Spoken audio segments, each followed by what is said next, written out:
Number one, like, what is our overall kind of media plan? Where should we be spending that money? How much of it should we be spending on those different channels?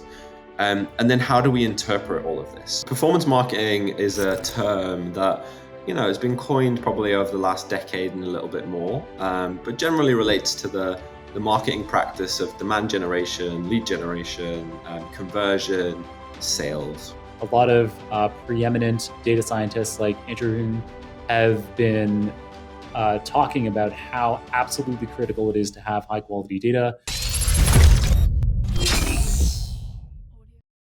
Kris, welcome to the Super Data Science Show. I'm absolutely delighted to have you on. I've wanted to have you on the show ever since I saw your YouTube webinar that's called How Not to Get Stuck in a Performance Marketing Rut. I learned so much during it. But anyway, we'll get into all of that, what performance marketing is later. First, let the audience know where you are. What's going on in your world?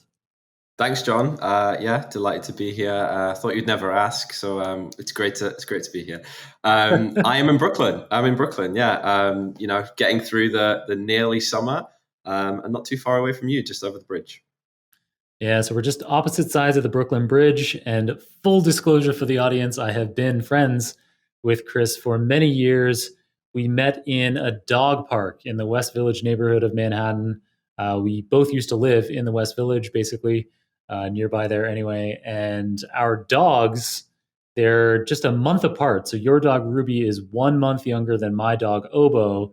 And so we started going to the dog park around the same time, and our dogs have always been obsessed with each other. Indeed.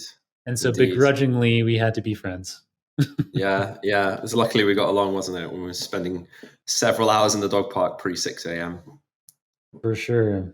All right. So you're here today to tell us all about performance marketing. So first off, what is it? Great. Yeah. So performance marketing is a term that has been coined probably over the last decade and a little bit more, but generally relates to the marketing practice of demand generation, lead generation, conversion, sales, right? So making sure that we can spend media to get people to our websites to convert. And, the term really got coined when Google and Facebook started accelerating the ways that you can market online with their platforms. So actually, I like to think of it as just marketing, but I think performance marketing describes exactly what we do relating to the media. I guess maybe part of that is the idea that for a long time, before there was digital marketing, when it was billboard ads and newspaper ads, it was probably very difficult to measure how effective your marketing was. And now these days with digital marketing channels, probably on many of the channels that you use, you can at least have some sense of the performance of the marketing spend. 100%, 100%. I mean, that is one of the key factors, where in the past you would have to do kind of inferred models or big econometric models to try and understand, okay, we just put this TV spot live, we just put this radio spot live, what impact did it have on our sales? Now we can see it within an hour, or we can see it almost in real time if someone clicks, if someone converts. And honestly, that's excellent in one manner, where we can see very, very quickly what's going on and we can optimize, but also I think creates kind of a bad habit of being so reactive to things straight away. Right. And I think that's, we'll talk about that in terms of what that means for marketing in general. But for me, it's sort of gone so far down one route that people focus on everything they can see and forget about, what we're actually trying to say to the audience and what we're trying to sell to the audience. So yeah, we can talk about that more as well. Nice. We will for sure. Before we get there, I think one of the big kind of distinctions to make in the performance marketing space is this difference between multi-channel versus single channel marketing. What does that mean? What are those two things? Yeah. So I think one of the risks and one of the trends that has been happening over the past few years is I think the stat is something like 90% of all new media spend goes to Google and Facebook. And, they are the powerhouses of digital media spend, especially, but certainly just any media that you're trying to put into the market. It's very easy to execute it on those platforms. And from a performance marketing perspective, they perform really well. Like they've built their ad platforms incredibly well. And the machine learning algorithms, again, we'll come onto this later, are very, very, very good. And so you spend $1 on Facebook, you're going to get a good amount of dollars back. And as you've said, it's trackable. So we can know, put $1 in, get $3 back. And that's been happening a lot. And I think from a single channel point of view, that's where people are going. They're going to Google or Facebook. But we know that from there was a study done by a gentleman called Mark Ritson, who look him up if you're interested. Really, really entertaining speaker. But he looked at hundreds of award entries for this award ceremony called the Effies, and he found out that campaigns that used one channel were 37% less effective than campaigns that used multi-channels. And so when we say multi-channel, we mean you're using video, you're using search, Google search or Bing search, you're using display ads, you're using social ads, and you're creating that kind of multi-channel picture, holistic picture for someone to see your brand, right? If you're only on Google, people aren't noticing you unless they're searching for you. So the stats are really compelling, and I think that's one of the things that we try to, work with brands on, is to give them that sort of holistic marketing plan rather than say, let's just spend our money on Google, let's just spend our money on Facebook. Nice, and I think that probably ties into the next point that I wanted to talk about, and I think you wanted to talk about, which is that diversification probably helps us avoid some of the big risks in performance marketing. So it seems like in life, whether it's a financial portfolio or career strategy or business strategy, diversification is key to success and resilience, right? 100%. 100%. So the risks of using, the risks of creating your whole business, and by the way, there are a lot of companies in this current environment that have sprung up, like a lot of D2C companies, for example. They've sprung up, they've got a really good product, they're trying to compete against a razor or a shampoo or whatever it is. And they're still going, they're still coming out daily. You see a new one. They build their businesses a lot of the time on performance marketing because they're super smart people. They know how to be accountable, and they know how to use these platforms really, really effectively. But the risk is that if something in the industry changes, right, if there's a regulation that changes, if there's a technology that changes, if, for example, the antitrust lawsuit that's going on in the government right now around Google's, the Amazons, the Apples of this world, like if something changes with these platforms, your marketing strategy is open to a lot of risk if that's all you're using. So that's one of the big things that we're trying to show people is that risk. One of the large things that's happening in the industry right now is the app tracking transparency. So if you've updated to iOS 14.5 on your phone and you've started updating your apps, you'll see that they're asking you if you would like to be tracked or not. And it's really interesting to see how that data is impacting people and brands. So what that means for the industry is that we can't see the website, or the brands and the apps can't see the websites that you're going on to visit, and they sort of kind of getting rid of cookies, which is what advertising and performance marketing has been built on for years, right? We cookie you, John, you go to this different website, we can see that you're interested in this, we can see that you spend money here, and then we can retarget you. And retargeting is the most effective channel, right? Because we know a lot about you. And again, so if your marketing strategy has been built a lot on that, and iOS 14, Apple say, no, we're looking after user privacy now, we're not having that, that has a huge impact on your marketing strategy. Every brand that we're working with right now is working through that. They're thinking, okay, we're going to have less data on our customers. What do we do about that? And that kind of might bring us on to what machine learning and what data science can do about that. Yeah, I'll ask about that in 1 second, but there's one term that you mentioned. You said that one of the most effective marketing strategies is retargeting. What does that mean? Yeah, so retargeting is effectively, I mean, just to provide some context, the terms that get, talked about and banded around in our industry are prospecting. So prospecting is when you are looking for new customers that might have never heard your brand before. Mid-funnel. So mid-funnel, well, top of funnel is prospecting. Mid-funnel is when you're kind of re-engaging with people and warming them up to your brand. So you know that they've seen one of your videos, but maybe they haven't been to your website. You know that they've maybe seen one of your ads, but there's no real kind of connection there. So the middle of funnel is kind of you're engaging these people again, you're showing them what you do. And then the bottom of the funnel, and this is real classic marketing talk. The bottom of the funnel is effectively retargeting, right? They're people that are super close to converting with you, but haven't quite yet.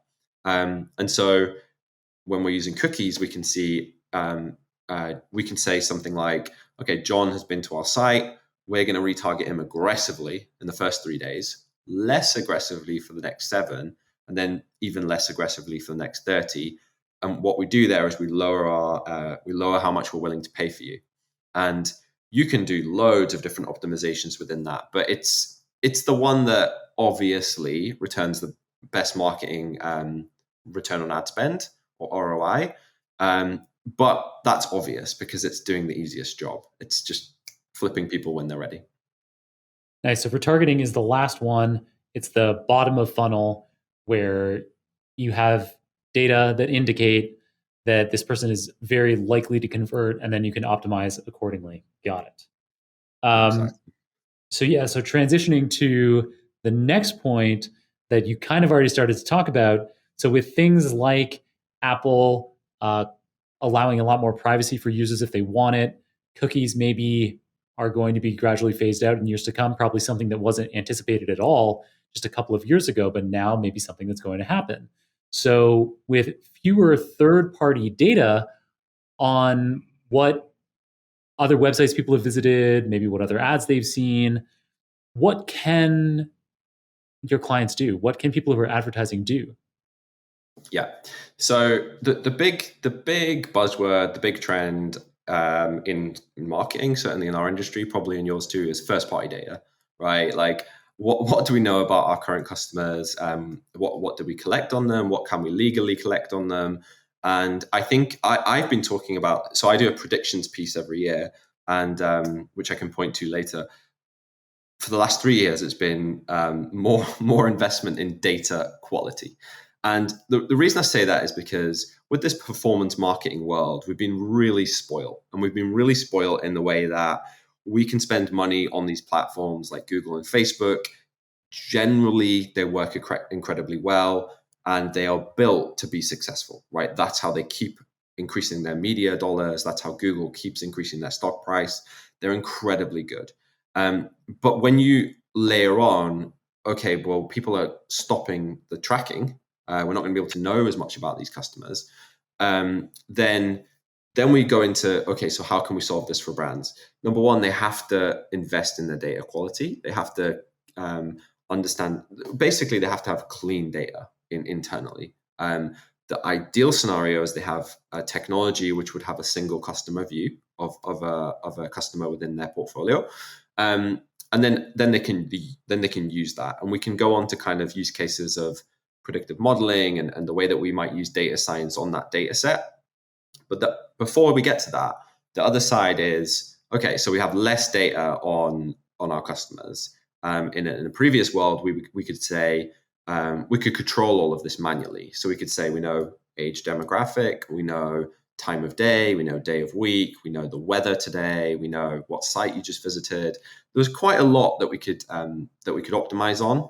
Maybe like 5 or 6 clear data points that we could optimize on. And the way that we would do that in the past is say, okay, this week we're going to look at all of the data and we're going to say, we're going to optimize the bids by X% because we've seen people convert on a Tuesday more than a Monday. Okay, that's our optimization for this week. Let's do it and let's give it another week to bed in. The week after, we'd do another one. So we'd say age of people or gender of people, and we'd optimize there. And it was quite a formulaic process, right, to optimize media. Now we're leaning into machine learning and algorithms provided by Google and by Facebook and by other kind of programmatic media buying platforms. And programmatic media buying is effectively just being able to buy in real time and being able to buy on platforms that you can execute very quickly, rather than, oh, can I buy this TV spot? Yeah, let's plan for it for a few months. You're going to buy that spot at 7 p.m., et cetera, et cetera. We can do that very quickly via programmatic media. Nice. So you talked about investment in data quality and having lots of first-party data. Can you use tools provided by Google, Facebook, other programmatic options with your first-party data? 100%. So yeah. But the key thing is, if you feed it bad data, it's not, you're not in a good scenario there. So right. That's what you get: suboptimal performance if you put bad data in. But if you do concentrate on that kind of clustering of customers, and having a really clean database around when people last purchased with you, how much they spent.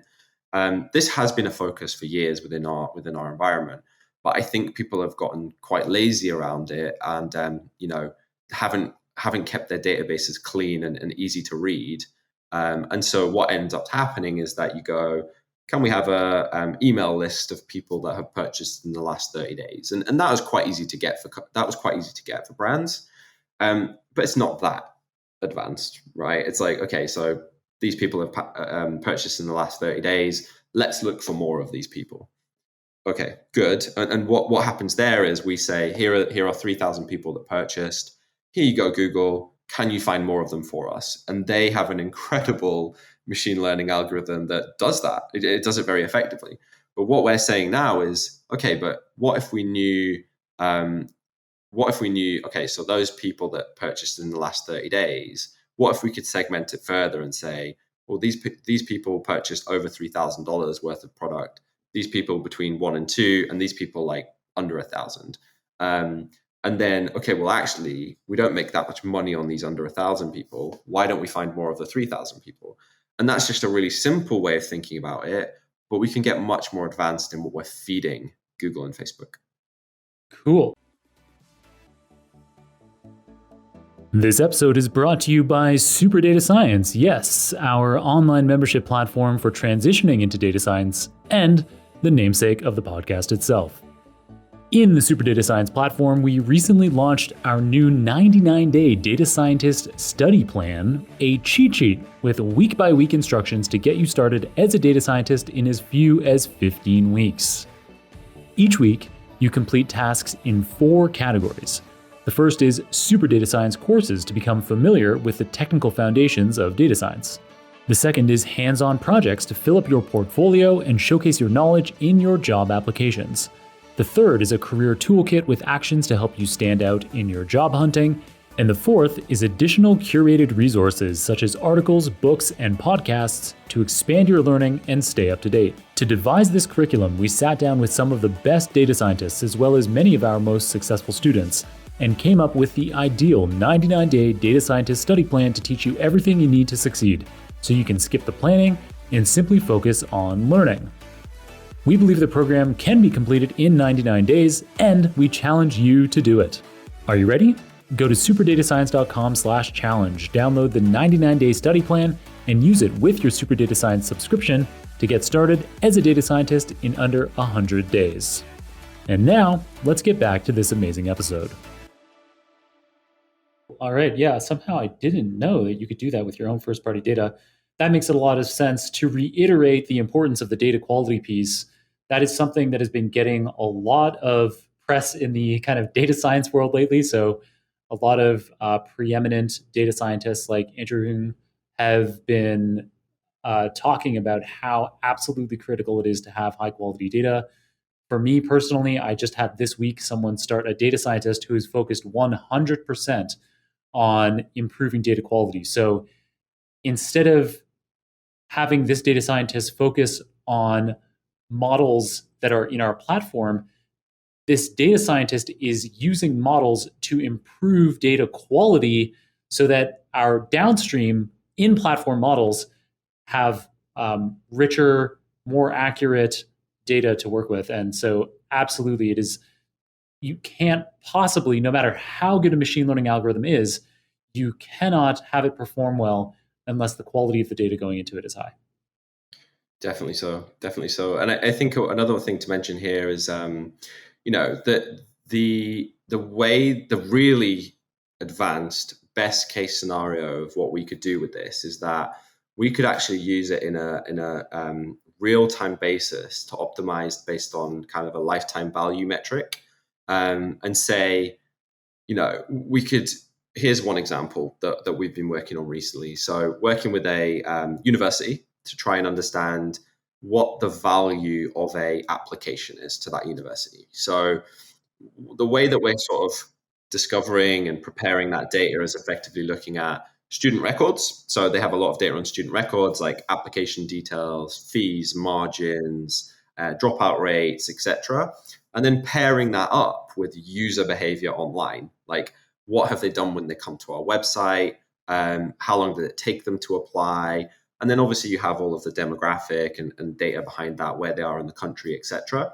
And once we've kind of unified that data into a single customer view, then we can calculate a lifetime value for every single student that comes through there. And so once we've done that, we can then do a couple of things. We can do like predictive modeling based on when a lead comes in. What do we think it's going to be valuable, or do we not think it's going to be valuable based on 10 years of history? And we can also do more like clustering. So we can say, here's a cluster of people that have applied to the 6-year program. They all live on the West Coast. They're female, and they're in like the top 10% of lifetime value. And then once we have that data, we can start using like really advanced stuff, probably a little bit above my head in terms of the practicality of it. But effectively, simply, it is pushing that data into online platforms and using the lifetime value to bid in real time to say, we see someone searching on Google. Within 20 seconds, we can say, okay, we think they're at this type of lifetime value. Let's downweight our bids. And this is all done within the sort of machine learning algorithms that are afforded to us, and then we feed the data into that. Nice. And so just to clarify what lifetime value is that's the value, it's the predicted value of a given person in terms of how much they're likely to pay your company at any given time, or I guess over their entire lifetime?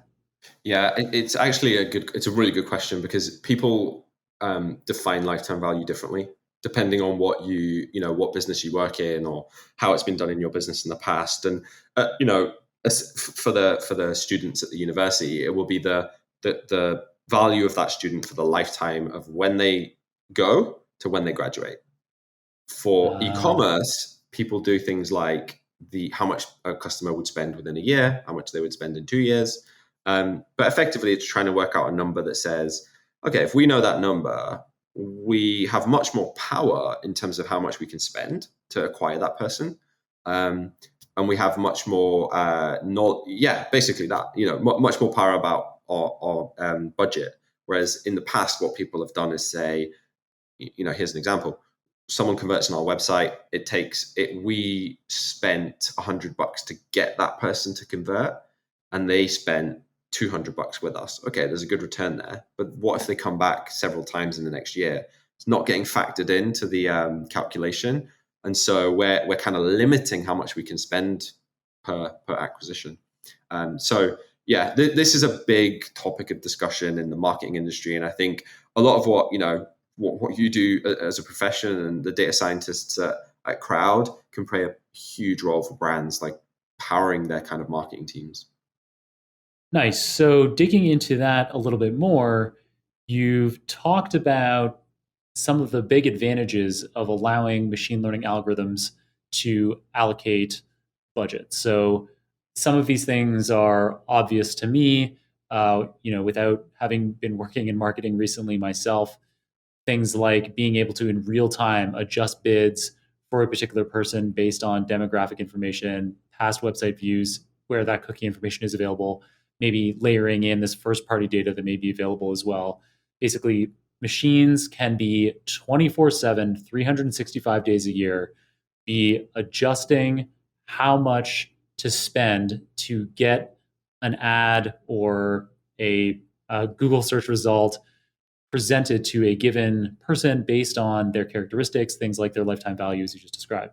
So that's the kind of obvious advantage to machines. And also just, I mean, yeah, being able to use trillions and trillions of historical data points to be able to optimize, allocate that spend efficiently, especially if you're working with one of the big players like Google or Facebook. So I can see tons of advantages to machines, but can humans still provide value anyway? Yes, of course. Yeah, so I think one of the, with automation and in every industry, when people hear that word, it's like, okay, how can we make these jobs more efficient? And people think it will get rid of a truck driver or whatever it is, or a farmer, if we can increase automation. And that's the same in marketing, right? Like, we've come in for a world where there's a lot of manual, hands-on keyboard work. And now if you tell me, okay, well, I can do the same thing by setting something live and forgetting about it, that saves us a lot of time. Now, in the marketing industry, people are time poor. It's 24/7, it's always on. And there's always work we can do, right? We have to stop somewhere, like we have to have a life outside of work. But if we didn't have lives, there's always something we can do. And so what my vision and what I think everyone is sort of thinking within this is that we have a lot of smart and creative people that know marketing, that know the practice of marketing. And we don't want them spending all of their time in these platforms kind of pushing buttons to optimize media. Like, that is a much better job for a machine to do. And so what we're going to do is we're going to release those sort of people into more creative tasks, into more strategic tasks, into more, what is this data telling us tasks. And that will, we might come on to sort of measurement later, but interpreting the results, like, that's a huge, machines haven't got there yet. Like, they haven't got to the stage where they can do it and tell us what to do next. I think it's like, we need to understand that data, understand what the business objectives are, and then make a decision on where to go next. And that is some of the stuff that falls down and some of the stuff that people don't have time to do right now because of the labor intensity of digital marketing. So I think it will balance out, and I think that the overall industry, the productivity of it and the output of it will get much better over time as automation continues to roll out, which it already has in a major way. Makes perfect sense. So you folks at Croud have had an enormous amount of success lately. I know that you've had, huge double-digit growth year over year for many years now. The New York office that you lead, which is the whole US operations, has in particular seen a lot of growth in the last few years.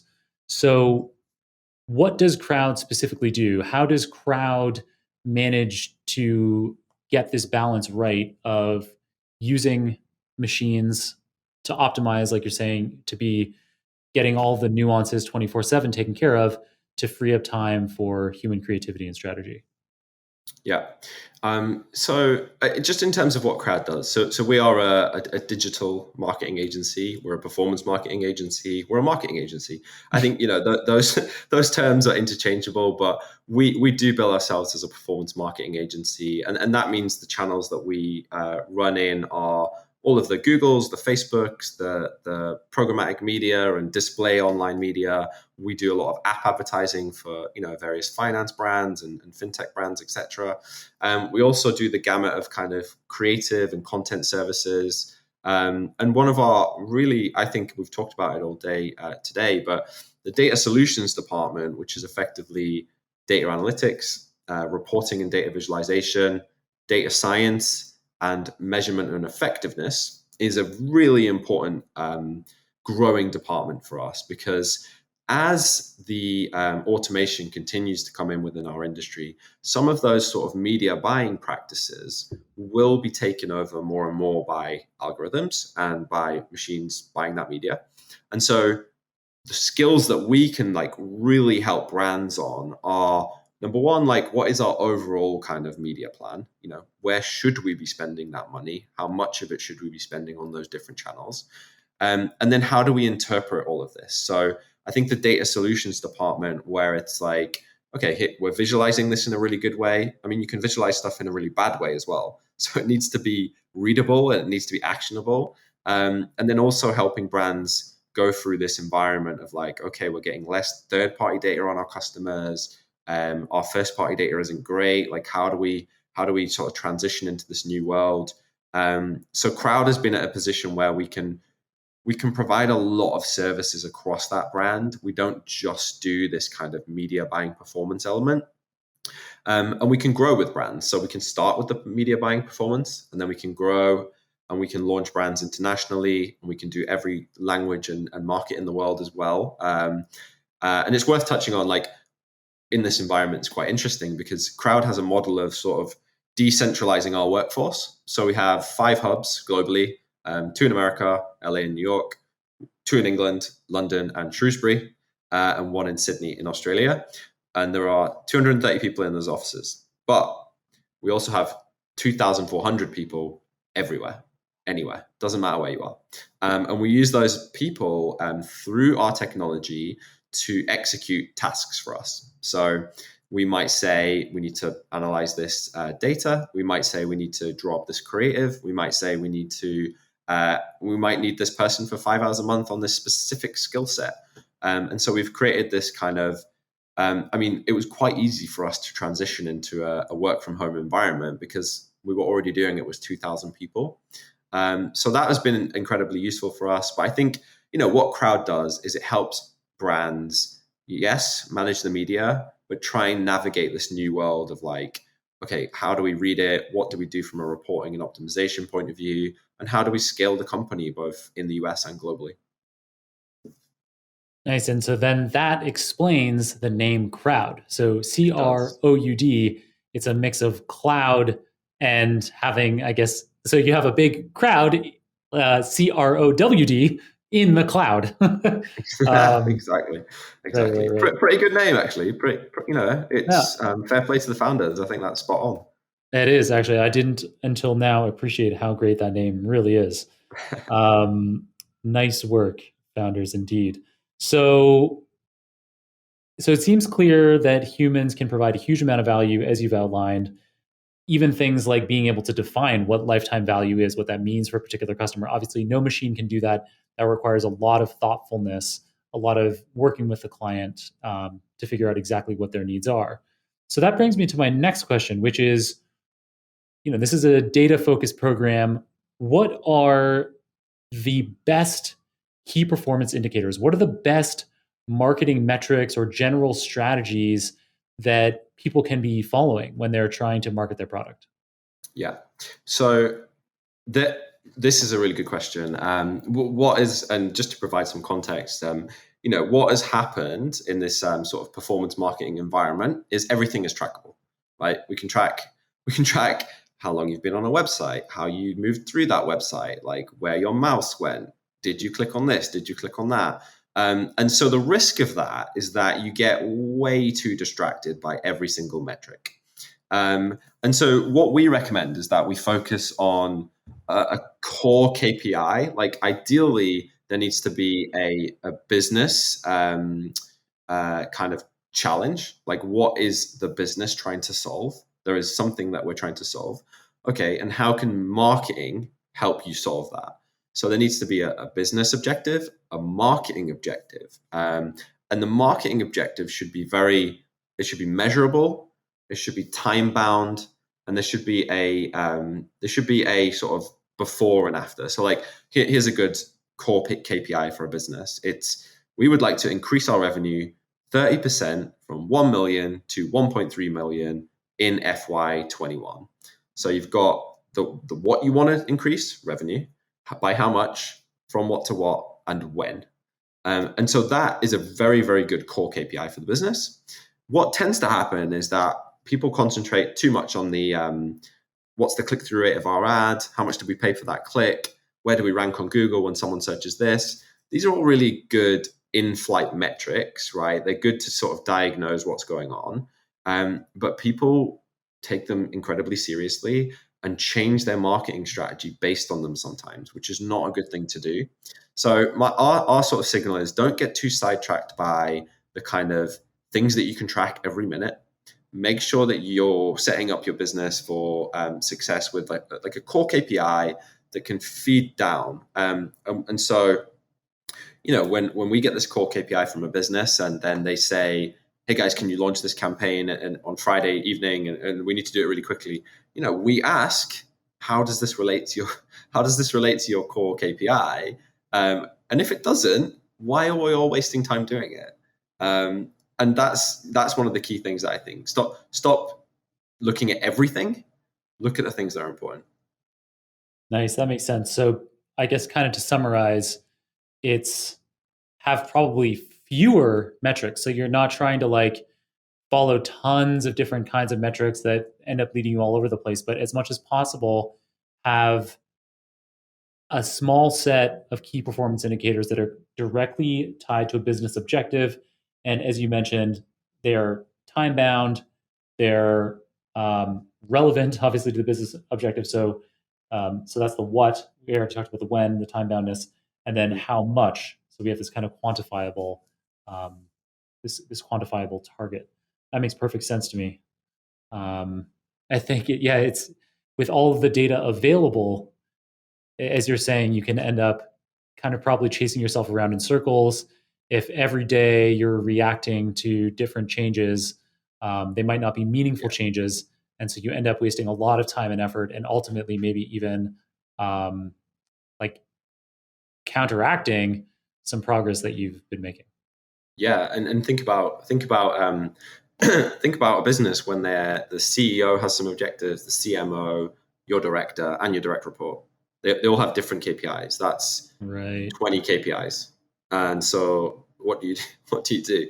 And this is it's a really challenging thing because sometimes the director hasn't got the purview of the business kind of objective. They're working down here within their kind of little bubble within the business. And we try and challenge people to say, okay, but has your boss told you what those business objectives are? And how is your marketing campaign gonna help towards that? A lot of the time it's well, we just need to deliver business performance. Doesn't mean anything. We need it to be quantifiable and we need it to be clear so that when we're executing marketing campaigns, they are going towards that business growth metric. Nice. Makes perfect sense. Thank you for illuminating us all, Kris. So clearly you at Croud are doing really interesting things. You've got a unique kind of place in the market. You're obviously having a huge amount of success with that. You're getting the right balance of machines and humans. So are you hiring right now? What roles are you hiring for? And if you are, what do you look for in the people that you hire? Yeah, we are hiring. We are hiring across every department in New York, which is great news. And it's a great time. It's a great time to be in digital marketing. It's super exciting. A lot of media investment is moving from more traditional places like TV and radio into digital and even connected TV. We all have Hulu. We all have Roku. We can buy ads on that. And so the places that we're hiring are all across the biddable media team, and that is kind of operational people that are hands on keyboard or telling the algorithms what to do, but also within the data analyst sort of role as well, digital analytics roles. One of the ones that might be interesting to your audience as well is we are looking for a data strategy director that will kind of lead that data solutions department within New York, work very closely with the UK. And look after data visualization, data science teams, predictive modeling teams. They don't need to be specifically a practitioner, but they will be overseeing the sort of forward-looking strategy for Croud's data solution in New York. Nice, perfect. So you've told us a lot of hiring, particularly that last one sounds very interesting, the director of data solutions, if I remember that correctly. But so what do you look for? So in somebody that is, say, this director of data solutions, when someone comes in or you see their resume, what makes you feel like, yeah, this is definitely the right fit for us? Yeah, definitely a good question. We look for people that are interested in building something. We are an agency that are still quite young in New York in the context of this market. We offer equity, and we want people to feel like they're building something that they're proud of, and that they can, they're having a great story about their career. We're not the agency that is uniform. We're not the agency that is 20 years old and has every single process worked out. We're trying to create something that's new. And I think someone that's open-minded to like this model of, yes, we have 200 people in the offices that work with clients and speak to clients, but we also have a huge workforce behind you. The benefit of that for an employee is that they get to spend more time on the interesting stuff and less time on all of the manual work within the platform. And people that get that love Croud. People that don't get that, they don't, and that's fine. It's totally fine if you don't.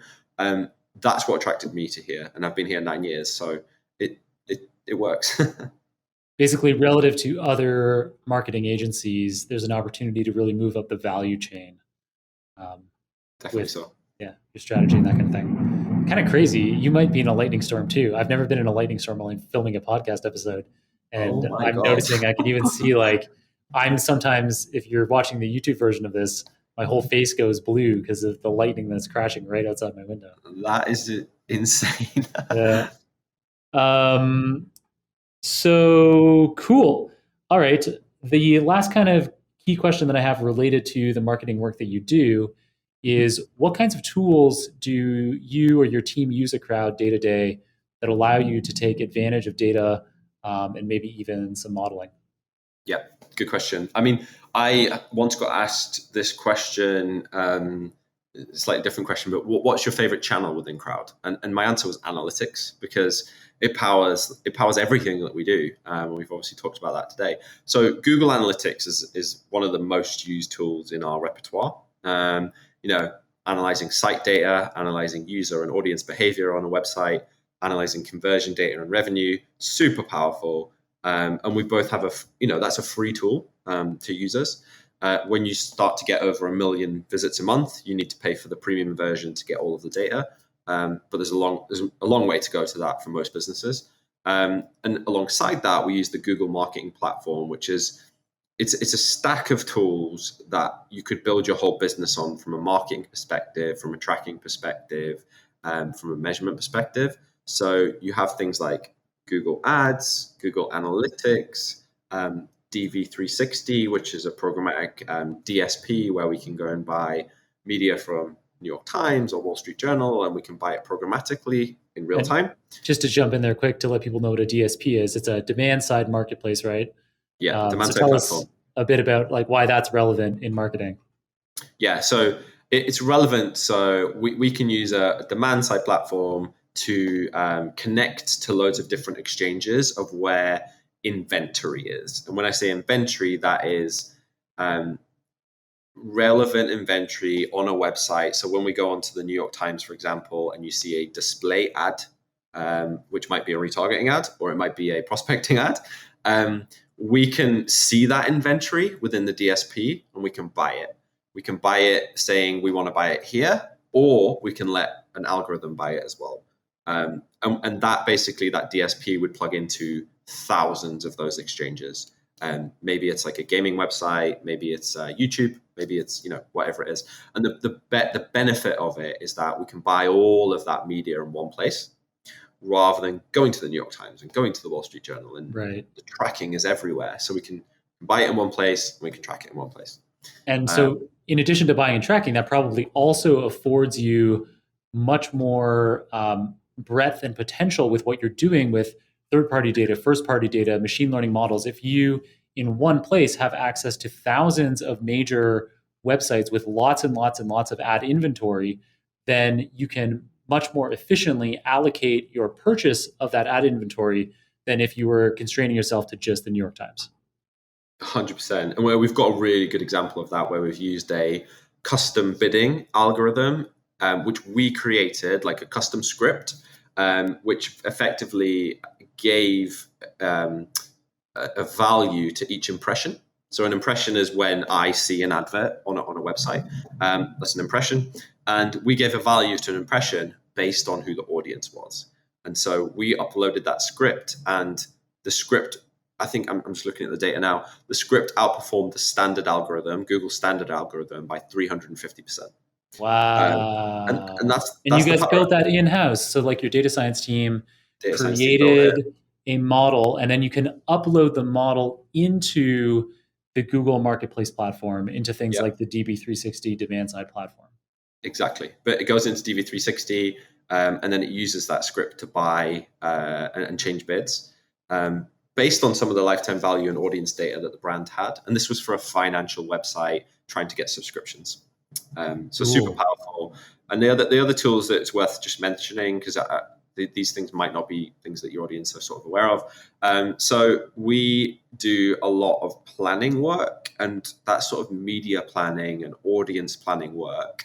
And what you can do is you can use platforms and tools like Global Web Index, and another one, which is a surveying tool. So they're doing surveys constantly, and they're asking people questions, and you can go in and look at all of that data around what platforms are people using, which medication are people using. Like, there's a lot of stuff in there. It's all anonymous, of course, but we can see, like, okay, people who go to physiotherapy elicit these kind of behaviors online. Really, really clever stuff. Cool. And the last one is SimilarWeb, which is a platform, a tool that we can kind of look at competitor data. We can see a website, and we can see what kind of traffic goes to that website. And by the way, this is when we don't have access to their platforms, like their Google Analytics. And it's incredibly good for like looking at a competitor and understand how they're advertising in the market, what creative they're doing, how their traffic makeup is. So they're really important tools. And then the data science team uses Python, uses R, and all of the sort of databasing tools that you guys are used to. I'm definitely not an expert in that, but yeah. Nice. Makes perfect sense, Kris. That's a really nice rundown. I learned a few things there. I didn't know about Global Web Index or SimilarWeb or DB360. So it's really nice to know that there was a time many years ago when I worked in digital marketing, but the ecosystem changes so quickly that I am easily out of date. It does. Nice. So loved everything that you've told us about in this episode so far. It's clear that there's a huge amount of potential in performance marketing, in being thoughtful about your KPIs, not tracking too many KPIs, not being reactive, using the kinds of tools that you just mentioned.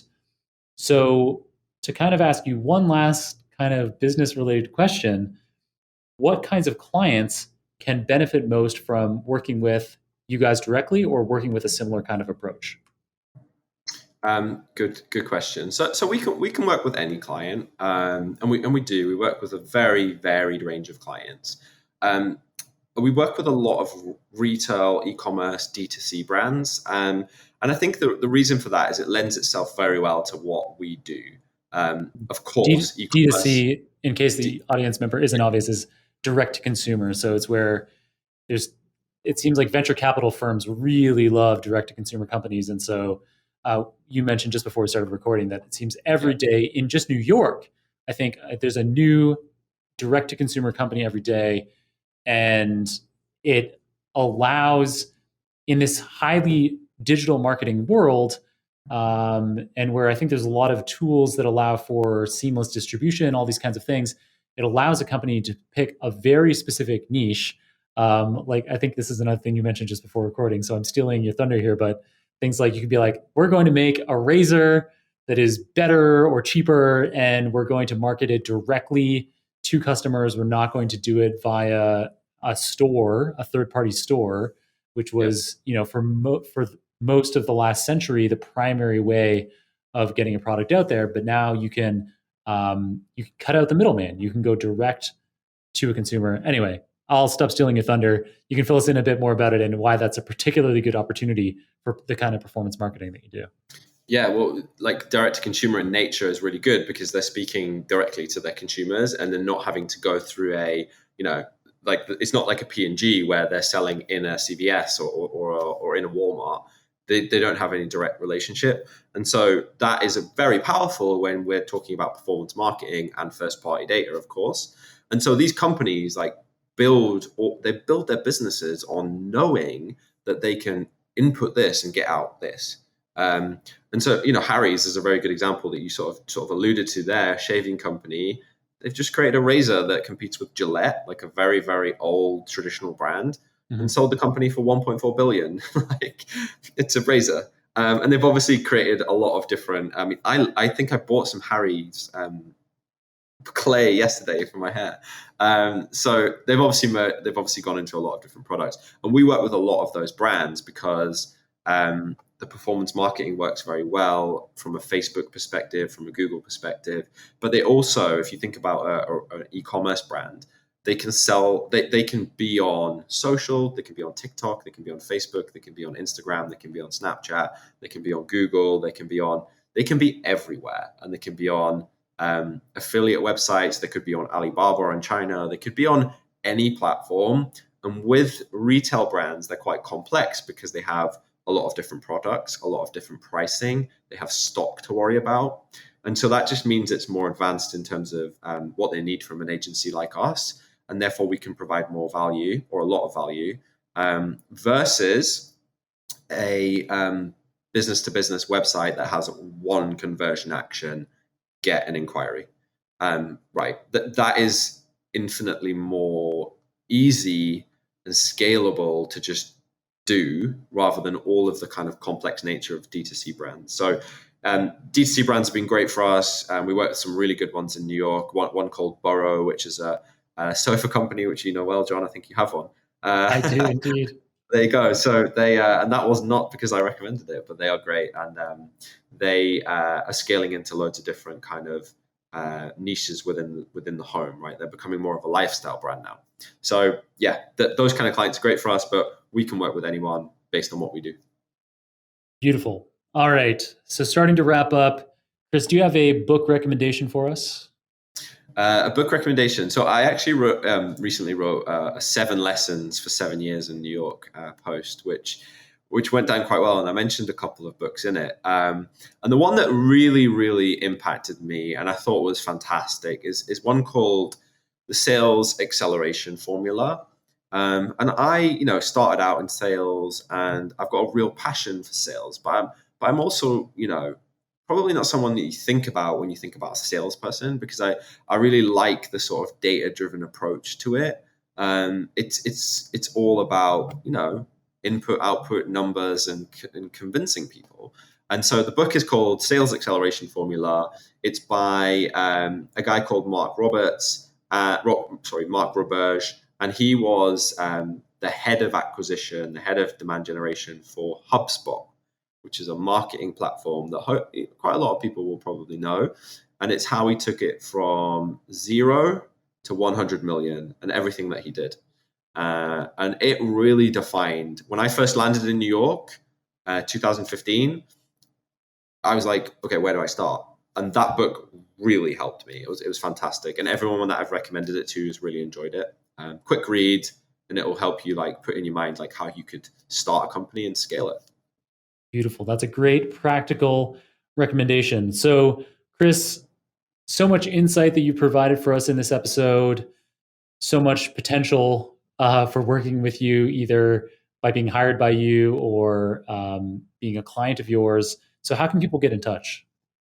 So I'm pretty active on LinkedIn. I'm relatively active on Twitter. So you can connect with me on LinkedIn for sure. You can follow me on Twitter and see what I'm complaining about or absolutely loving, probably soccer, football, and technology. And yeah, you can drop me an email as well. I'm sure we can leave our email and details in your notes. Nice. Yeah, absolutely. I will be sure that we have all 3 of those, your LinkedIn, your Twitter, and your email address in the show notes. Kris, thank you so much for being on the program. This was such a great practical episode on marketing analytics. Really appreciate you taking the time. Thanks, John. Thanks, everyone. I love what a cool, composed, and articulate speaker Kris is.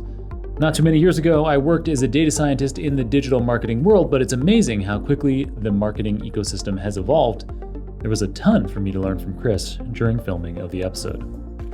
Kris filled us in on what performance marketing is, including the advantages of a diversified multi-channel strategy. how privacy measures are beginning to shift marketing power from third-party data sources like Google and Facebook toward first-party data on your customers, as well as how machine learning can make the most of this new paradigm. We talked about how algorithms surpass human capabilities at optimizing advertising campaigns, but also free up human time for higher value activities around creativity, drawing inferences, and strategizing. We talked about how refined, quantifiable, and time-bound marketing metrics are the surest path to commercial success, and we talked about the huge breadth of data roles in modern performance marketing agencies like Croud across specializations in analytics, visualization, data science, and data solutions. As always, you can get all the show notes, including the transcript for this episode, the video recording, any materials mentioned on the show, and the URLs for Kris's LinkedIn profile and his Twitter account, as well as his email address and my own social media profiles at superdatascience.com/481. That's superdatascience.com/481. If you enjoyed this episode, I'd of course greatly appreciate it if you left a review on your favorite podcasting app or on the Super Data Science YouTube channel, where we have a video version of this episode. To let me know your thoughts on the episode, please do feel welcome to add me on LinkedIn or Twitter and then tag me in a post to let me know your thoughts on this episode. Your feedback is invaluable for figuring out what topics we should cover next. Since this is a free podcast, if you're looking for a free way to help me out, I'd be very grateful if you left a rating of my book, Deep Learning Illustrated, on Amazon or Goodreads, if you gave videos on my YouTube channel a thumbs up, or subscribe to my free content-rich newsletter on johncrone.com. To support the Super Data Science company that kindly funds the management, the editing, and the production of this podcast without any annoying third-party ads, you could create a free login to their learning platform at superdatascience.com, or consider buying a usually pretty darn cheap Udemy course published by Ligency, an affiliate of Super Data Science, such as my Mathematical Foundations of Machine Learning course. All right, thanks to Ivana, Jaime, Mario, and JP on the Super Data Science team for managing and producing another amazing episode today. Keep on rocking it out there, folks, and I'm looking forward to enjoying another round of the Super Data Science podcast with you very soon.